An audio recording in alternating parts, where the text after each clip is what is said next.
your man, Louie Tee. Welcome to the 2018 NFL Draft Wrap-Up Series, where your man Louie Tee aims to break down all 32 teams in the National Football League's 2018 NFL Draft using our baseball grading scale, single, double, triple, home run. There are no strikeouts here in the Draft Wrap-Up Series, as we cannot tell how these players are going to pan out, and I don't want to discount any of these young men before they get their chance in the National Football League. And so we'll get a score for each and every player selected in said team's draft. We'll divide by the number of picks, which will then yield us an overall grade for that team's draft. We'll then move on to the next team in the series picked by you. That's right, you, the viewer, are in total control, as this is the You Pick format. Simply be the first to leave a comment in this and future videos in this series stating two things: the phrase next and the team you'd like to see next. Some examples would be Lions next, Detroit next, Lions next. You get where I'm going with this. That essentially sets up this. The next team up in the 2018 NFL Draft Wrap-Up Series is the Detroit Lions.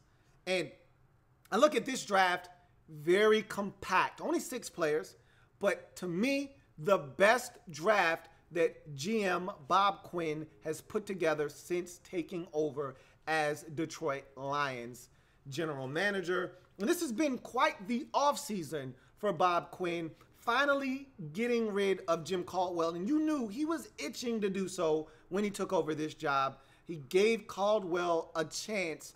It didn't pan out the way that Caldwell and maybe some others in the organization would have liked. Nonetheless, we've gotten to a point now where Quinn got to do what he wanted to do all along: get his guy in as the head coach. And we know that's the thing that all general managers want to do when they come into a situation, is get their guy in as the head coach.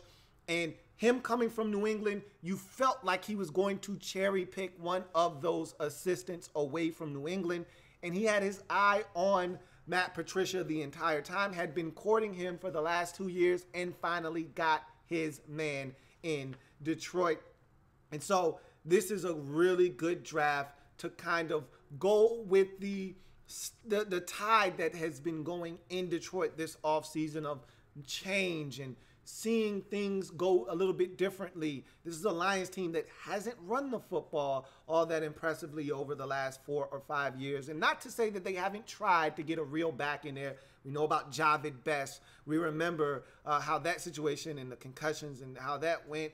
They tried with Amir Abdullah, more injuries for him. Hasn't been what they thought he could have been. And so not for a lack of trying, but they finally have done some things in this particular draft to put them in a position to be a dangerous competitor in the NFC North Division. And I thought it was a hell of a draft, albeit very compacted, a very quality draft by Bob Quinn. Let's jump into this draft as we start in the first round, 21st overall selection. Offensive lineman out of Arkansas, Frank Ragnow, is the selection to start this Lions draft off.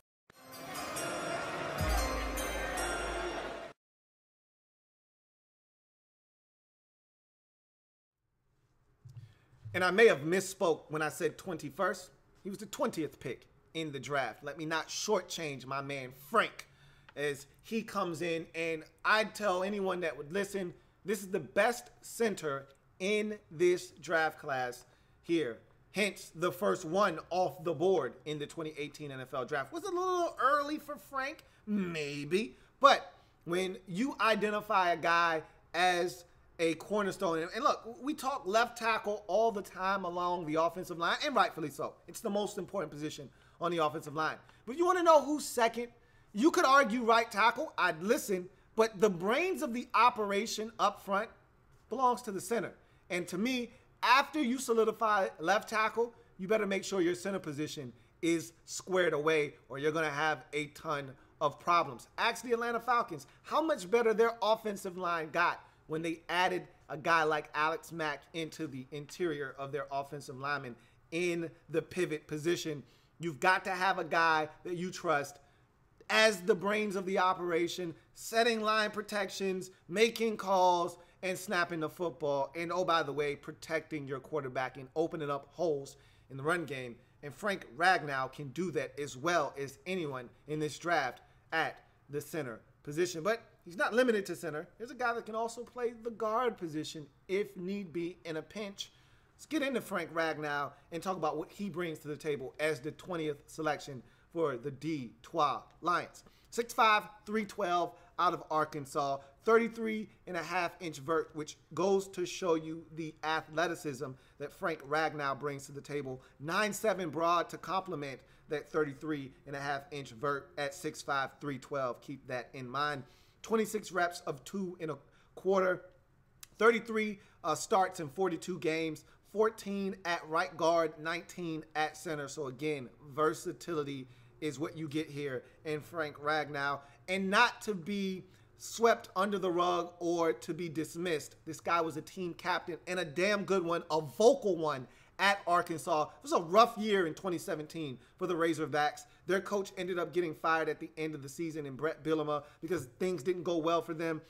He stood up a number of times throughout the season and made sure that guys continued to play hard. There's some ass whoopings, and I watched a couple of them on tape where this guy continued to compete and made sure that his teammates also did the same. So you're getting a very good character leader as well with this selection, not to be understated. Measurables, 6'5", 312. You'll take that every day of the week for an interior offensive lineman. Athleticism, 4'9", 40. So a guy that is a sub-5 guy as a 40 at 6'5", 312 tells you all you need to know about his athleticism. I put down in my notes, he's an easy mover. The guy gets to the second level with just the most beautiful grace you've ever seen. It's so effortless for Frank Ragnow to snap it and get to the second level and get a scoop block and set up a running back for a huge gain on the play. Technique is sound. He's fundamentally sound on the interior of the offensive line. Anchor is really solid as well. Balance.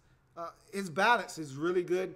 I did, however, see him get a holding penalty versus Auburn. He stopped his feet and lunged, and then the defensive lineman was able to use a push-pull technique after he stopped his feet and lunged. He was off balance because he stopped his feet, and instead of moving his feet, he lunged. That's why they have that drill at the combine where guys are just moving their feet. Body, ass, feet, all moving in unison as one, because you don't want to stop your feet as an offensive lineman unless you're sitting down and you're anchoring.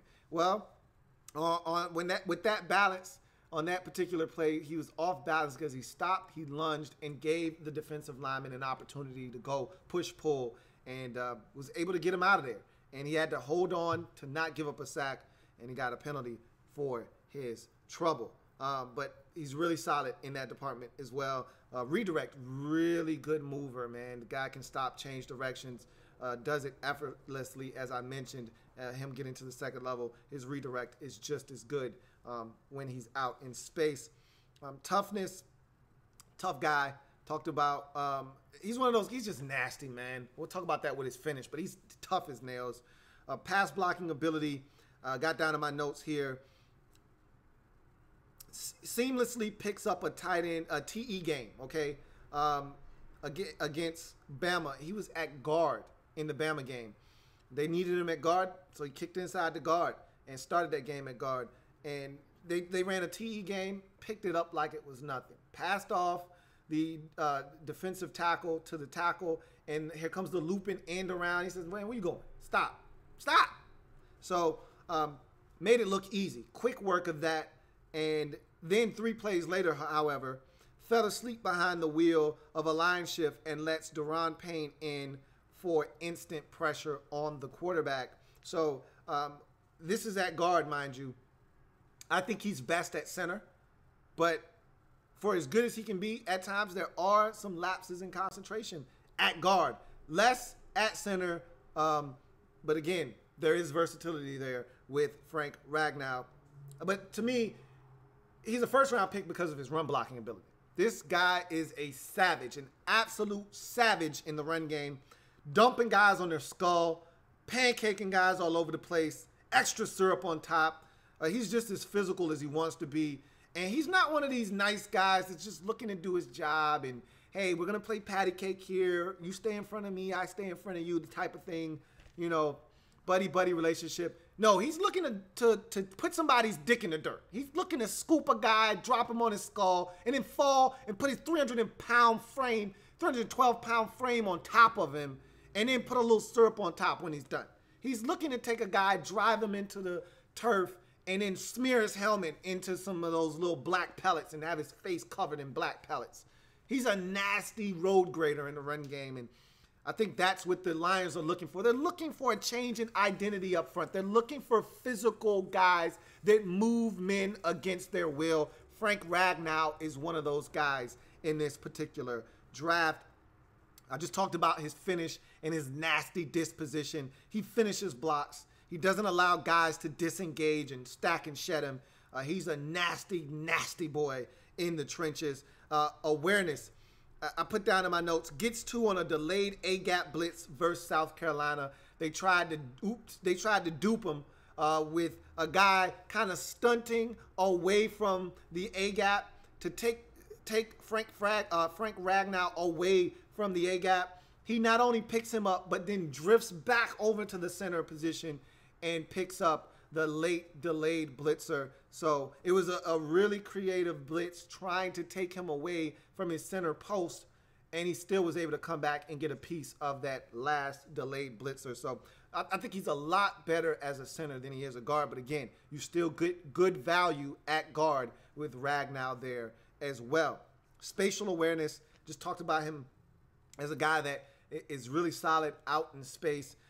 He's one of those guys that when he gets out in space as a blocker, doesn't necessarily block any damn body, but it's good to have a 300-pounder in front of you running like a bat out of hell. Most guys want to get out of the way of that, but he's not necessarily going to get someone out in space when he's running 10, 15, 20 yards down the field. But he looks for work. As a center, one of your biggest jobs for me is looking for work. Now, not always going to have someone to block on every single play as a center.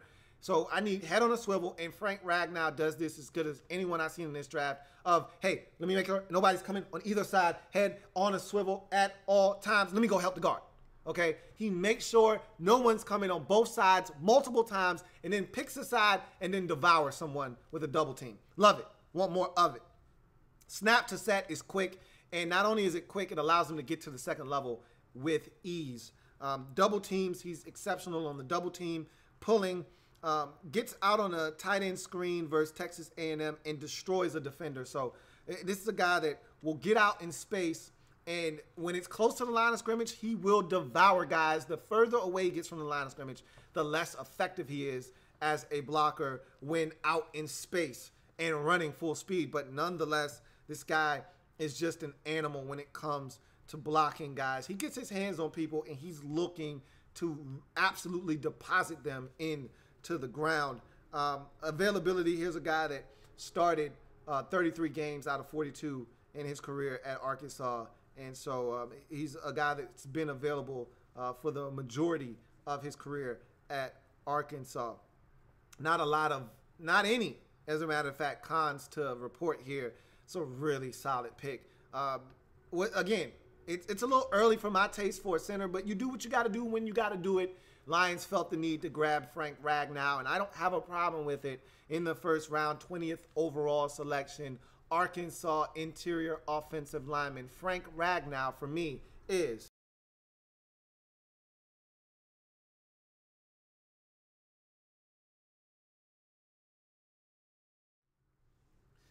you move on to the next selection in this Lions draft. Second round, 43rd overall pick, running back out of Auburn, Kerryon Johnson is the selection.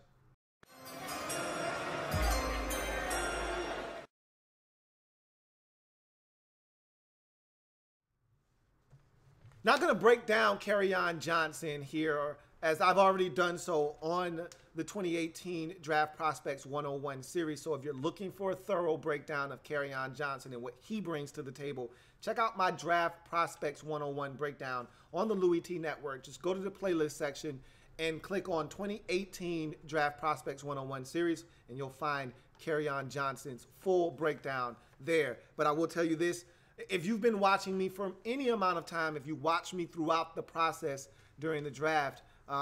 You know that Kerryon Johnson was one of my favorite running back prospects in this year's draft. So obviously, I love the selection. And for a team that was dying, starving, hungry for a legitimate 3-down, primarily first and second down rock toter, I absolutely love this selection for the Lions. They've been so hit or miss at the running back position for such a long time. Probably haven't had a complete back since Kevin Jones in the early to mid 2000s. They've lacked from that position for quite some time, and Kerryon Johnson, to me, is a guy that can deliver for them for quite into the future. And I really feel like this guy has the ability to not only run it on first and second down, I think he can catch it as a pass catcher, and I think he can protect as a blocker. I know he's got a lot of work to do as a pass protector. It's not the best in the world. It's not good, actually, at all. However, I think that this guy can do a lot of different things for you and primarily run it in between the tackles, make things happen, which is what you've lacked at the running back position for quite some time. So I love this pick. If not for the Lions trading up and having to surrender a 4th rounder to go get him, which, again, I don't have a problem with. You know, get your guy when you feel the need to get your guy. That's always been my mantra and my motto, and it will continue to be. However, I don't love giving up a 4th round pick. But you got your guy. But because you had to give up some capital to get him in the 2nd round, 43rd overall, Auburn running back Kerryon Johnson for me is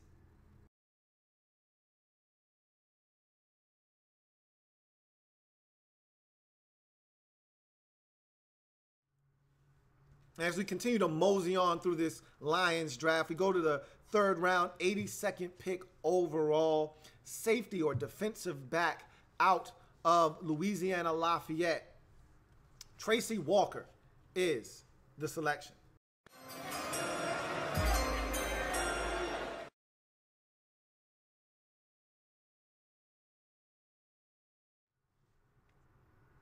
Look, man, I really like Tracy Walker. I'm not going to lie to you. I really, really think that the Lions got themselves a hell of a football player. And he's what today's NFL safety looks like. A guy that looks like a corner, can play you some corner, but you trust as the last line of defense, can play single high free safety, but drop over the slot and play man against the other team's one of the other team's better receivers. I watched him play one-on-one several times throughout the course of that game. A 2nd round pick in Christian Kirk over and over again, and D him up. And it's not easy to D up one of the better receivers in all of college football. He won some battles, he lost some battles, but he was there. And you know what this guy reminds me of? He reminds me of Eric Reed, who was drafted by the Houston Texans in this draft. He reminds me of Jesse Bates III. In a very poor man's version of Minkah Fitzpatrick. That's what today's NFL safety is moving towards. That free safety that can drop over the slot, can come down and be a little bit of a guy that's a nuisance around the line of scrimmage, but more likely than not, he's going to be out wide at corner if need be in a pinch. He's going to be in the slot, checking the other team's slot, whether that's a tight end or a shifty receiver. He can do that and still drop 35 yards back in single high free safety coverage, or play cover 3, or be a two high safety. I mean, he can do it he can do everything. He can do it all. And that's what Tracy Walker is going to be for this Lions defense. And I really like what he brings to the table. 6'1", 206, 14 reps of 225, 33-inch vertical, as you can see in this interception here versus Texas A&M. 8 career INTs, 18 PBUs, 2 forced fumbles, so doing a lot of different things. 42 career starts, 33.5-inch arms. A lot to like here with Tracy Walker. Measurables at 6'1", 206 with 33-inch arms. That's beautiful because that gives him an opportunity to make plays on the football with that kind of length. 4'5", 140 means he can run with most NFL wide receivers in the slot and out wide. Can he be run by? Yeah, he can be run by. I watched him get smoked versus Ole Miss a couple of times in coverage, but he was playing out wide, which is probably a little bit outside of what he brings to the table. And when I say watered down version of Minkah Fitzpatrick is more along the lines of a guy, if need be, you can line up out wide at corner and he can do the job. Same thing with Eric Reed. Maybe not as much Jesse Bates. He's more Jesse Bates than he is Eric Reed, but in terms of ball skills, he's probably just as good as Eric Reed and Jesse Bates. This is a guy that I just feel like does so much for a defense. And in this new day and age in the NFL, with tight ends running as fast as they are and guys lining up in the slot making plays, you need one of these guys on your football team at the safety position, and Tracy Walker is definitely that kind of guy. Athleticism, I put down in my notes, good athleticism for the position, definitely a safety though, okay? Watch him against Ole Miss, strictly play corner, boundary corner, out wide, get his ass whooped in that game, okay?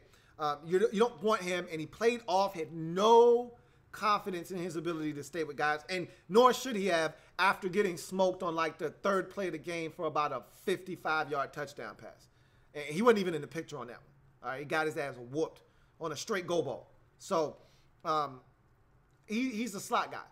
I saw Christian Kirk run by him on a go ball, on a fade to the outside in the slot, but he did a great job of railing him, getting in that hip pocket and railing him towards the sideline, knocking him off his course ever so slightly, not making it look too obvious to where the official wants to throw the flag, but had he not railed him, he would have run onto that football. He railed him, changed the path of which he was going to the football. It was an overthrow, incomplete. That's all you ask for your safety one-on-one with one of the best wide receivers in college football. So he's got really good athleticism, good smarts too.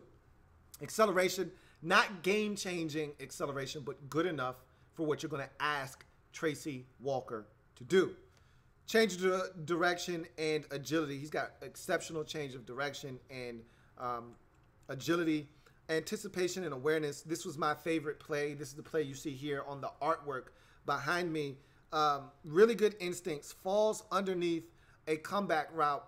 So he's in zone coverage. It looks like man. He's playing zone though, and Texas A&M has a young quarterback in Mond, and so he, young guy, not reading the field correctly, makes a mistake, but give Tracy Walker some credit for baiting him into that throw. And what it looked like man coverage at the snap, and so he's thinking, I got man, and my guy's going to win on this comeback. And what it really was it was cover 3. And so Tracy Walker's in the slot, and he's basically going to fall underneath that hook into the hook zone, which is his responsibility. But he looked like he was about to carry Christian Kirk all the way vertically. He jams him for about 5 to 6 yards, and Mond is expecting him to then turn and run with Christian Kirk. He instead allows him to go. The corner falls off into cover 3, and underneath falls Tracy Walker for a nice interception as he climbs the ladder and goes and gets the football. It's that kind of anticipation and awareness that is going to help him make plays at the next level. He looks, locates, and contests the football. Beautiful contest of a pass in the end zone for Christian Kirk. Christian Kirk was trying to win on a corner route in the end zone, and Tracy Walker D'd him up and almost ran the route for Christian Kirk, almost picked it off. Got both hands on the football. Kirk had to then play defender. So he looks back for the football, and that's how you get 8 career interceptions, by looking back and locating and then contesting the football. Ball skills, he's got plus ball skills. 8 INTs tells you everything you need to know in that department. Tackling and willingness to tackle. He's a solid last line of defense. I don't necessarily want guys getting to him one-on-one, but I know he's going to do his job and wrap up and shoot the cuffs and get you on the ground if need be. And so I don't have a problem. Much like a Jesse Bates who had over 100 tackles in his final season at Wake Forest, Tracy Walker is a guy that's going to find a way to get you on the ground, and I can respect that. He's not – he put one of those nasty hits on Christian Kirk, stood over him a little bit, but that's not who he is per se. And I wouldn't ask him to be that, but he can if given the opportunity. He will lower the boom. Man coverage ability and zone coverage is probably where this guy's going to shine the most because he has cornerback type skills as a safety. I put down in man coverage, can hold his own, and I just talked about this versus Christian Kirk on the deep ball when he railed him towards the sideline, and then a breakup in the end zone on that corner route where he almost picked it off. I thought he was exceptional versus Christian Kirk in that particular game and really held Christian Kirk down, and you got to give him credit going up against one of the better receivers in all of college football and doing what he did in that game. They were in that game, was Louisiana Lafayette, for much of that game. They had the halftime lead, 21-14. They were playing good football, and a lot of that credit has to go to a guy like Tracy Walker for making some plays in that game against Christian Kirk. Zone coverage ability, that's probably where he's at his best, where he's able to identify what the quarterback is trying to do, keying quarterback's eyes and getting a bead on where he's trying to go in a read. That's when he's at his best, when he's allowed to be nosy. And so I look for the Lions to put him in positions where he gets to be nosy, eyeballs the quarterback, and finds a way to the football. Blitz, field coverage and range, really solid at that. I think that him being a single high free safety is something that you'll try to limit at the next level. I wouldn't necessarily want him to be doing that per se. But again, if need be, I think he can get away with it. Versatility, I love his versatility. This guy played out wide. Again, I wouldn't recommend it unless he's one-on-one with the tight end.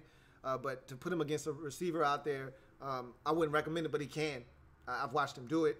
Slot is where he's really going to excel. Single high safety, too deep. And I also saw him in some cover 3 situations where he took a third of the field over the middle of the football field. So you can ask this guy to do just about anything from a coverage standpoint, and he'll be able to oblige. Got to like that about him. And then toughness and durability. Told you 42 career starts. The guy wasn't missing a ton of action, and he was one of the field generals. You watch this guy. He's lining everybody up on the field, getting everybody in position, making sure everyone's communicating.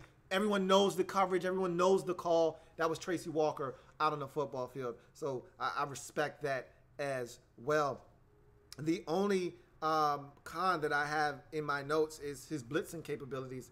Remember, I didn't give you any sack totals because he wasn't asked to blitz very often. I think this guy has the capability to be a slippery blitz type defender if given an opportunity to, and I want to see him get that opportunity. And I think we may see some things in Matt Patricia's defense where he gives a guy like Tracy Walker an opportunity to do that.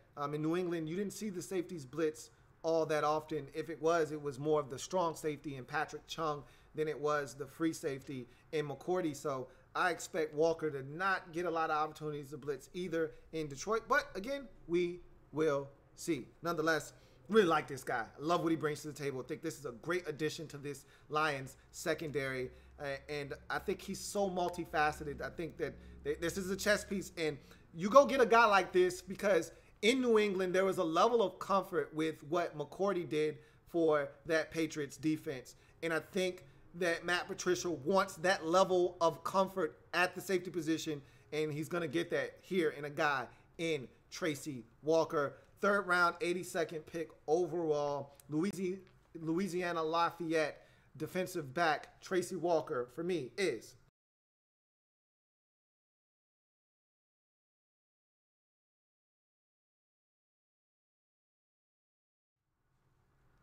So we go to the 4th round, 114th overall selection. Alabama defensive lineman Deshaun Hand is the selection.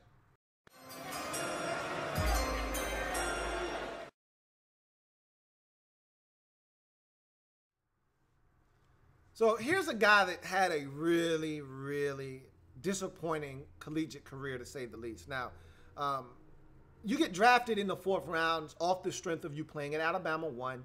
And you just having the measurables and the athleticism and hoping that we can get our hands on you as a coaching staff and get the most out of you.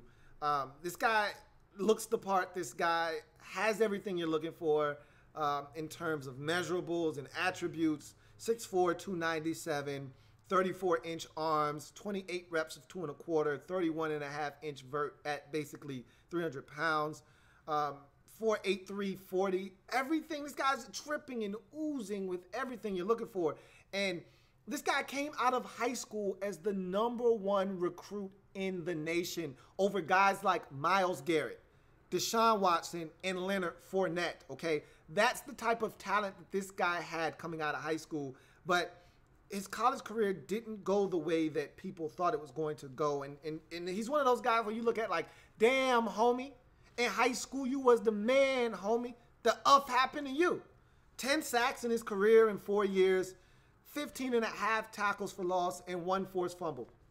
Never really was the guy that they thought they were getting out of high school. But there's always hope for the next level. I look at him as one of these McDonald's All-American high school basketball players that don't have the collegiate career, but that GM in the NBA remembers how dominant this guy was in high school and how he loved him coming out of high school and says, hey, if I could just get the guy that I saw 3 years ago in high school, we could have something. Well, this isn't high school, bruh.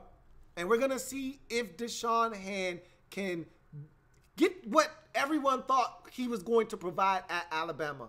If coaching can get him to give the most out of his talents, because the guy has everything you're looking for. Let's talk about his measurables first as a pro. 6'4", basically 300 pounds at 297 with 34-inch arms. I mean, come on.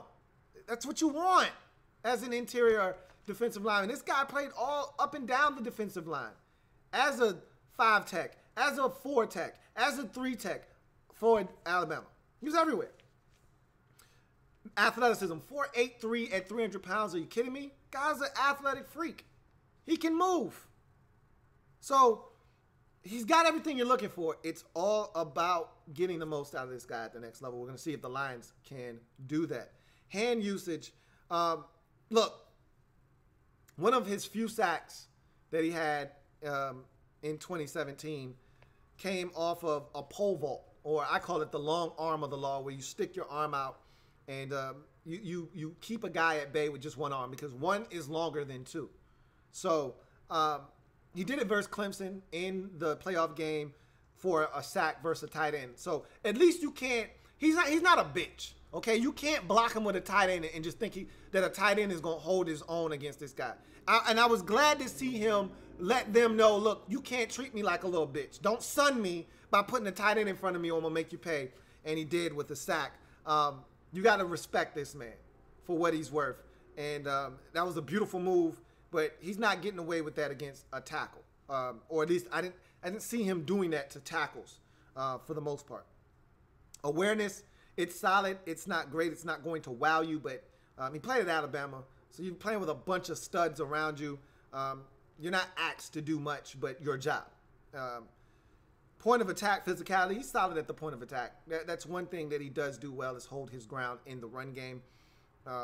Ability versus the run, it's solid. Again, not going to wow you, not going to come off of a block, not going to stack and shed a guy and get to the ball carrier. It's just not what he's doing. He'll hold up at the point of attack, clog up the middle, but you know, every now and again he'll surprise you, but for the most part, he's solid. He's not great.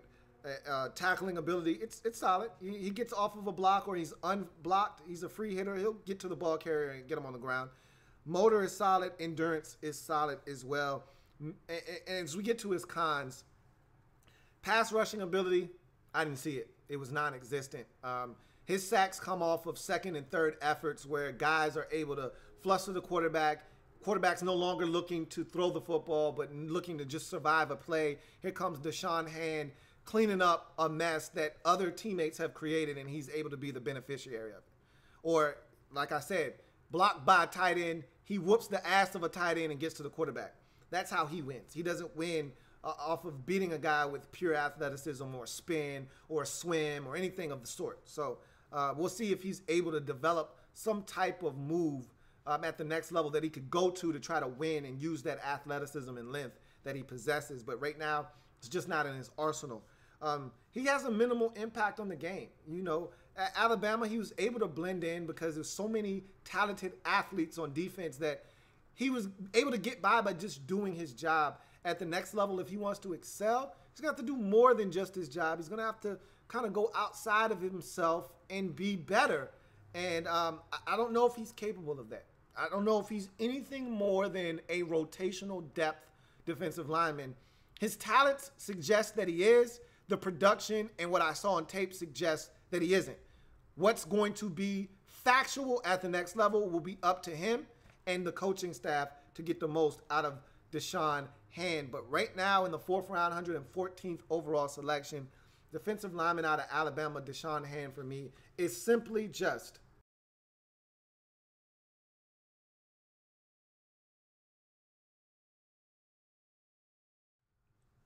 I tricked you. I tricked you. I tricked you. You thought I was going single there. Not that disappointed in his play that he's a single. He does have value, but I don't know if he'll ever be the guy that people thought he was going to be coming out of high school. That being said, we move to the 5th round, 153rd overall selection. This is by far and away the steal of your draft. Offensive lineman out of Oregon, Tyrell Crosby.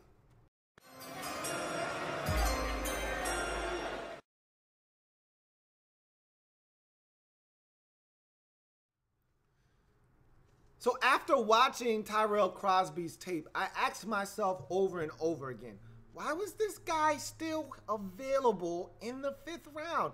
I couldn't wrap my brain around it. Was I missing something? Yeah, there was an injury in 2016 that cost him the vast majority of that season, but he bounced back with the stellar 2017 campaign. He's a monster in the run game. He didn't surrender a sack all 2017. Am I missing something? I don't know. There must have been a reason why teams avoided Tyrell Crosby like the plague, but their loss is your gain. You got to steal here in the 5th round. And I'm here to tell you, I've heard some rumblings and grumblings about this guy kicking inside the guard, and I'm here to tell you, if it's not broken, don't fix it. He's plenty long to stay out wide.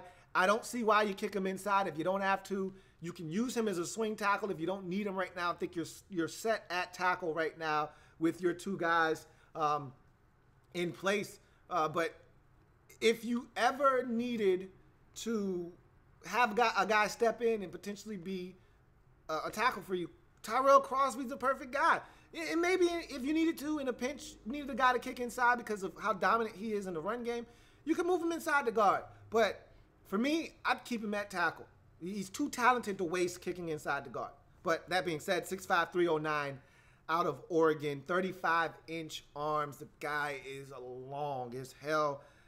Pause. 17 reps of 225, 31 career starts at both left and right tackle. Didn't surrender a single sack in 2017. Had a broken foot in 2016 that cost him 9 games. So that might have scared some teams. But again, the guy bounced back with a stellar 17 campaign. So miss me with that in any event. Measurables off the charts at 6'5", 310 with 35-inch arms. Those measurables allows you to not surrender a sack in an entire season and be dominant in the run game at times. Athleticism, he moved a lot better than I gave him credit for. 5'2", I saw that. I saw how big he was. I said, it's probably going to be a lumbering tackle. I was wrong. Guy got out. He was fluid in space. And when he gets out in space, he moves people. Technique is solid. Really good kick slide. Really solid in his posture and keeps guys in front of him with a very even and consistent punch that gets good length, keeps guys at bay. He's got a good anchor. I really never saw him in trouble. Maybe once or twice, but he was able to arch that back, dig in, and stop the momentum of the defensive lineman or edge rusher. Balance is really good. Redirect, again, he's 6'5", 310. You can't expect this guy to stop, change directions on a dime, but he can definitely redirect defensive linemen and move those guys and really create space in the run game, which he did exceptionally well at Oregon for the duration of his career, especially in 2017. Toughness, run blocking is by far and away his biggest attribute for me. I thought his run blocking was just exceptional. What he was able to do for Freeman at Oregon in 2017 and himself Freeman looking for a bounce back year had it, was just outstanding. And I'd venture to say 60 to 65% of their runs and the yardage that they gained at Oregon came behind Tyrell Crosby. They just felt so comfortable running to his side because they knew what kind of results they were going to get. He was going to move his guy 2 to 3 yards off the line of scrimmage. He was going to create space and create a new line of scrimmage and give guys any kind of space that they needed to run behind. And so his run blocking ability exceeds his pass blocking. And the guy didn't give up a sack the entire 2017 season, and he blocked for 2 different quarterbacks. So the fact that this guy in the run game was more adept than at the pass game, and he didn't surrender a sack, tells you that this guy was exceptional. And I still can't wrap my brain around how this guy was even available for you to select in the 5th round. This is one of those selections where you're like, we don't necessarily need one, but can you really afford to pass up this type of value? No. The answer is no. Finish, he's so nasty as a finisher. He's looking to dump guys. I saw one play where 2 plays I can point out in my head right now that I can remember. I'm watching him versus Arizona, and I watched him take a guy, and the whistle is being blown, and this guy is still driving this poor, helpless, undersized linebacker 4 or 5 more yards out of the play. It was a thing of beauty. And then there's another play where he takes a defensive lineman and he pushes him to the pile. And you know how the guy spills over the pile? He's still pushing him, almost like choking this guy on top of the pile, like, I'm not done with your ass yet till they blow this goddamn whistle. It's gorgeous. And that kind of tenacity, that kind of nasty streak, you see it when he's blocking, when he takes a guy, and for no other reason but because he can take him and move his ass 3-4 yards out of the way of the running back and then dumps him on his skull and then puts the rest of that 310-pound frame on top of him. Nothing like a nice pancake with some extra syrup and a little butter on top. That's what you get out of Tyrell Crosby. His awareness is solid. Spatial awareness was better than I gave him credit for. Again, out in space, I didn't expect him to be as nimble nor as effective in pulling and getting to a defender and getting his hands on them. Looking for work, does a solid job of finding someone to block when there's no one for him to block on that particular play. Good on the double team, getting to the 2nd level. And he was better than I expected on him pulling. I didn't expect him to be as nimble as he was as a puller. And then availability, yeah, he had the issue in 16 with the foot that cost him 9 games, but he was able to bounce back in 17 and play in every single game and start and didn't surrender a sack. So hopefully that is behind him. There's not a lot to dislike with Tyrell Crosby. I am still floored by the fact that you were able to get your hands on him here in the 5th round. I think this is an exceptional pick. This is exceptional value. And in the 5th round, 153rd overall pick, the Detroit Lions get offensive lineman Tyrell Crosby, who I think is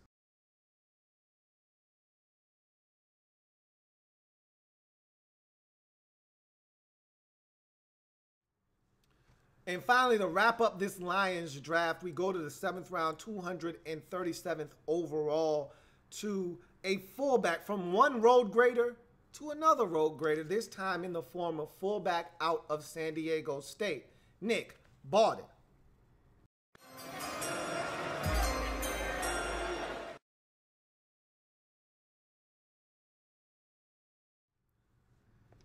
So here's an interesting case here of a guy that came to college as a quarterback and was asked to make the switch to fullback. So that's hard to wrap your brain around, because you come to school as a quarterback, you get a couple of starts, you go 1-1, but you look horrible as a passer.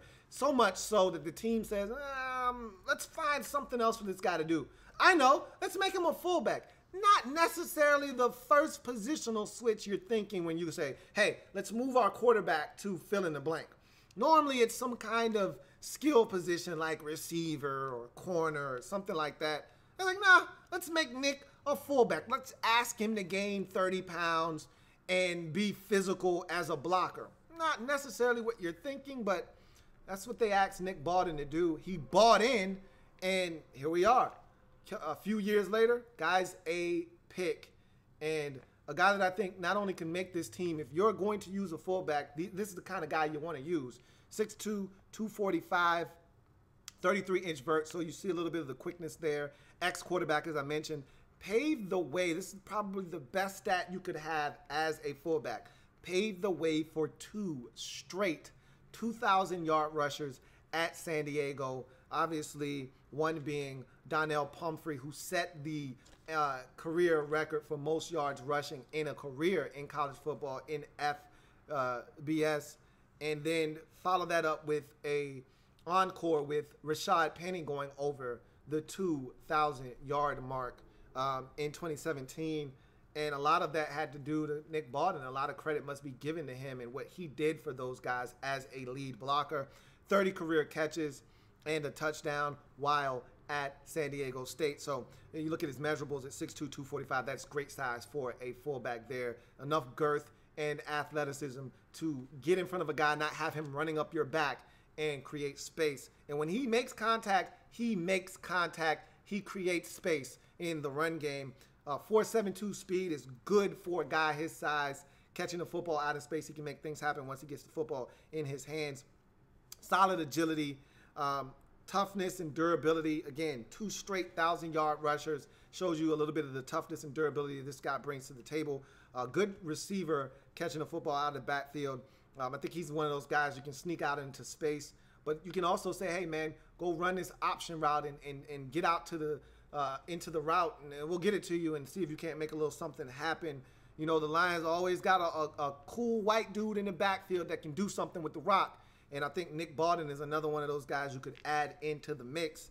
Run blocking, lead blocking ability, that's where this guy shines, is creating space in the run game for his tailback. He's done it countless times at San Diego State. I watched him in a monsoon versus Air Force create space in a sloppy game for Rashad Penny. I've watched him blow up guys over and over again. You go watch him in that Army game, that bowl game where Rashad Penny just simply went off. A lot of that was this guy Nick Bawden doing work. So you get to see Nick Bawden on full display, just opening up gaping holes in the run game. Solid at pass pro. I think he could be a little bit better, but I did watch him do some quality things. I also watched him whiff on a pass protection in one set, but I watched him in about 5 or 6 instances win as a pass blocker, and I only saw him lose once. So I think he's a guy that you can also keep in as a protector in the pass game as well. Awareness as to who to block, so solid in that area, and that's something else you're looking for as a fullback is, can this guy identify who he's to pick up and clean up as a pass protector? And then the versatility as a run blocker, pass blocker, a guy you can hand it to, and then a guy that can catch it a little bit as well. And don't forget, this guy used to be a quarterback, so if you want to run a trick play or two, Nick Bawden might be your guy for that as well. All in all, really impressed with what this guy brings to the table. In a league where the fullback is slowly dying, if you are a team that employs a fullback, wouldn't hurt to have a guy like Nick Bawden on your football team in the 7th round, 237th overall selection. Fullback out of San Diego State, Nick Bawden, wraps up this Lions draft with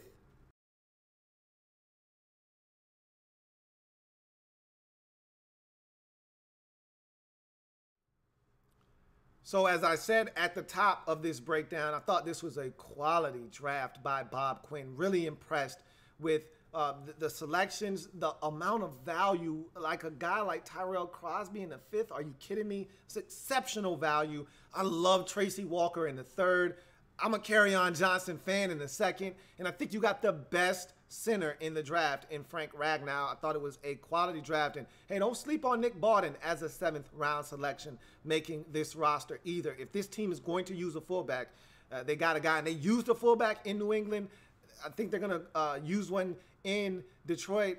I wouldn't be shocked if Nick Bawden made this. I wouldn't be shocked if all 6 of these guys not only made this roster, but also were heavy contributors in their inaugural season in Detroit. Really impressed with this draft. Let's take a look at what the Lions were able to score.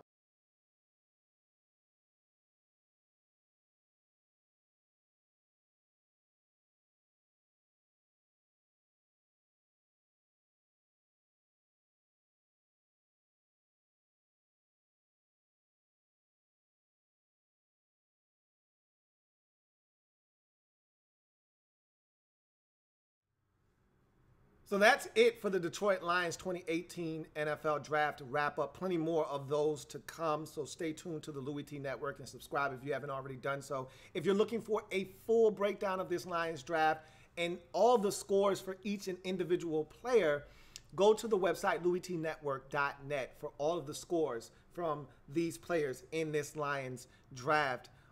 If you haven't already checked out the podcast, check out the Louie Tee Network podcast. That is also available on the website, also on Apple Podcasts, also on Stitcher, also on Google Music Play. So check that out as well. And continue to support the Louie Tee Network movement. I'm your man, Louie Tee. Thank you for joining me. I'll see you next time. Have a good one.